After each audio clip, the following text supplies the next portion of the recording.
Welcome back, I'm Choi-Yun, and we start off with the top stories.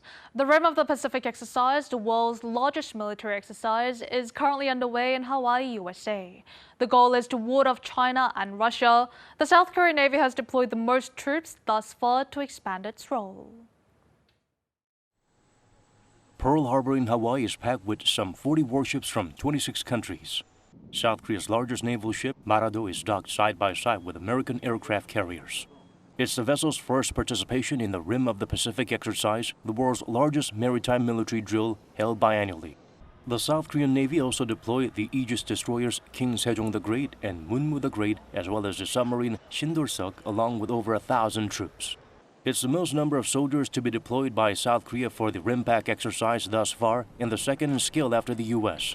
The post of the South Korean Naval Training Chief has been elevated to general-level officials. For the first time, the chief is tasked with overseeing 13 ships from 8 countries and more than 1,000 troops from 9 nations.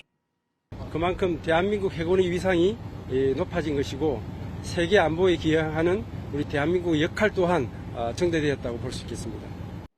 Beside the U.S. and Quad nations such as Japan, India, and Australia, several Southeast Asian countries are also participating in this year's exercise. China and Russia were not invited by the U.S. Beijing has been excluded from the exercise since 2018 over its trade route with Washington. Russia has been ousted since 2014 for annexing Crimea.